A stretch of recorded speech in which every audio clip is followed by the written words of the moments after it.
Welcome back to the channel, everyone. Today we're diving into some serious chess strategy. If you're ready to step up your game and crush your opponents, you're in the right place.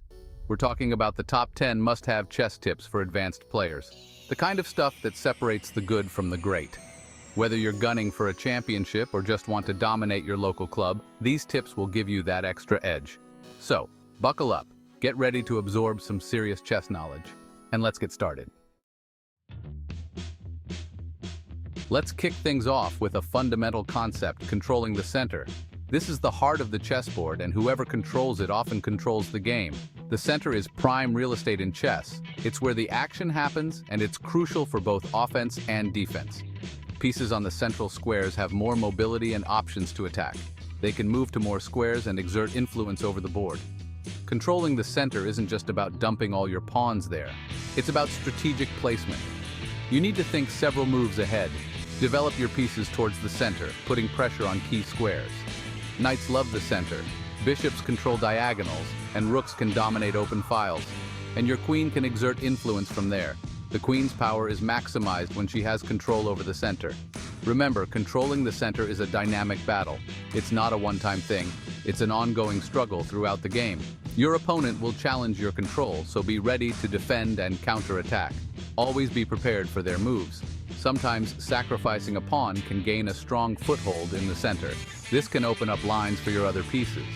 By the time they realize their mistake, it's often too late. You've already gained a significant advantage. Moves like e4 or d4 immediately stake your claim in the center. These are powerful opening moves that set the tone for the game. Control it, and you'll be well on your way to victory. Master the center, and you master the game. Let's talk about piece development. Developing your pieces efficiently is like warming up before a big game. Each piece is like a soldier in your army, eager to join the battle. Coordinate their movements, bring them out in a logical order, and ensure they're supporting each other. One of the biggest mistakes is moving the same piece multiple times in the opening. Every move counts, so don't waste time moving a piece back and forth. Another common mistake is bringing out the queen too early. The queen is powerful, but also a big target. Develop your knights and bishops before your rooks. Knights and bishops are powerful in the opening and middle game. Develop your pieces towards the center of the board. Castling is essential for king safety and activating a rook. Now we're getting into the real meat of chess strategy: thinking ahead. Chess isn't just about reacting to your opponent's moves, it's about anticipating their plans.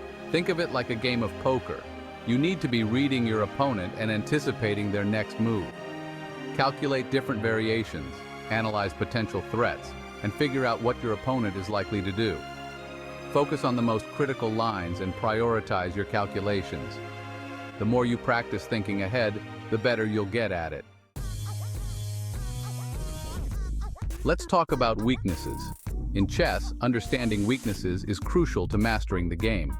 Every chess position has them, even the best ones. No matter how strong a position may seem, there are always vulnerabilities. The key is learning how to spot those weaknesses and exploit them ruthlessly. This skill separates good players from great ones. Think of it like a boxer looking for an opening in their opponent's defense. Just as a boxer waits for the right moment to strike, a chess player must be patient and observant. Weaknesses can be anything from a poorly defended piece to a weak pawn structure. These small details can make a big difference in the outcome of the game. The first step is identifying them. Look closely at the board and analyze every piece and its position. Ask yourself, which of my opponent's pieces are undefended? Identifying these pieces can give you a strategic advantage. Are there any holes in their pawn structure? Weak pawn structures can be exploited to create powerful attacks. Once identified, figure out how to exploit it. Plan your moves carefully to take full advantage of these weaknesses. Develop your pieces to attack the weak point or put pressure on the weakness. Positioning your pieces effectively is key to a successful strategy. Attacking weaknesses is about creating threats. The more threats you create, the harder it is for your opponent to defend. Make your opponent react to your moves, forcing them to defend passively. This puts you in control of the game. Only attack a weakness if you have a clear plan and can gain something from the attack. A well-executed plan can lead to a decisive victory. Let's talk about pawns. Those little guys often overlooked but crucial to your chess success. They may seem insignificant, but their role is fundamental. Pawn structure is like the foundation of a house. It's the base upon which your entire position rests. Without a solid foundation, your strategy can crumble. A strong pawn structure can provide a solid defense and create attacking opportunities. It can shield your more valuable pieces and open up lines for your rooks and queens. Understanding pawn structure is essential for any player who wants to improve. It's not just about moving pieces, it's about creating a cohesive plan. It's about understanding how pawns interact, control squares, and create or deny space. Pawns can dominate key areas of the board, making it difficult for your opponent to maneuver. One important concept is pawn chains. These are the backbone of your pawn structure. A pawn chain is a series of pawns linked together diagonally. They support each other and can be very resilient. Pawn chains can be strong but also a liability if overextended. If they stretch too far, they can become weak points in your defense. Another concept is pawn islands. These are isolated groups of pawns that can be vulnerable. A pawn island is a group of pawns separated from the rest. They can be easy targets for your opponent. Avoid doubled pawns, isolated pawns, and backward pawns. These formations can weaken your position and limit your options. Study master games and analyze different pawn formations. See how the experts handle their pawns and learn from their strategies. Pay attention to how masters use their pawns to control the center and create attacking chances. The center is the most critical part of the board.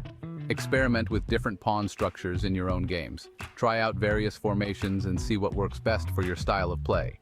The more you practice, the better you'll understand the nuances of pawn play. Let's talk about the most important piece on the board, your king. Keep your king safe or it's game over. King safety might seem obvious, but many players get sloppy and end up getting checkmated. Your king is most vulnerable in the center of the board. Castle your king early in the game, getting it tucked away behind a wall of pawns. Be aware of potential threats to your king, such as open files and weak squares.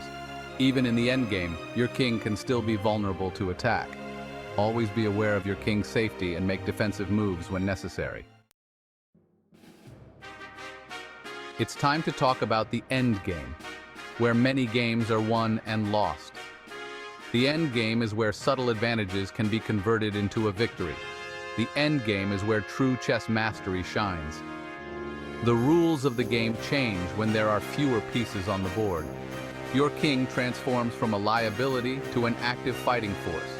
Pawn promotion becomes a major strategic goal. Learn how to activate your king in the endgame. Your king can control squares, attack enemy pawns, and help shepherd your own pawns towards promotion. Understand basic checkmates and practice them. Concepts like opposition, triangulation, and zugzwang are powerful in the right hands.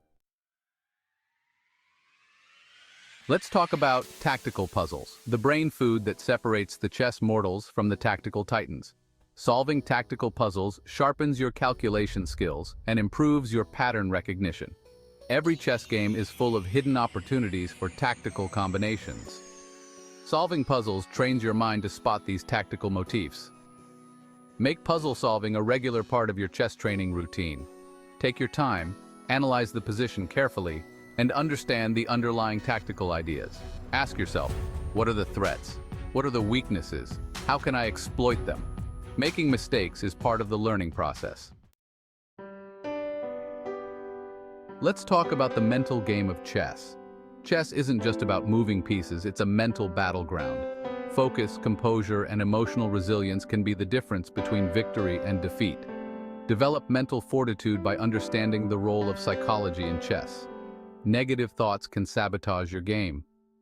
Practice mindfulness to stay calm and focused. Develop a positive self-image and believe in your abilities. Don't dwell on your mistakes. Learn from them and move on. Take breaks when needed to avoid burnout. Step away from the board, relax, and clear your head. So there you have it, folks. 10 must-have chess tips for advanced players. Remember, becoming a strong chess player is a journey, not a destination. There's always something new to learn and improve. Don't be afraid to experiment, make mistakes, and learn from your experiences. The more you play, analyze, and study, the better you'll become. If you enjoyed this video, hit that like button, subscribe, and leave a comment below. Until next time, keep those chess brains sharp, and I'll catch you in the next one.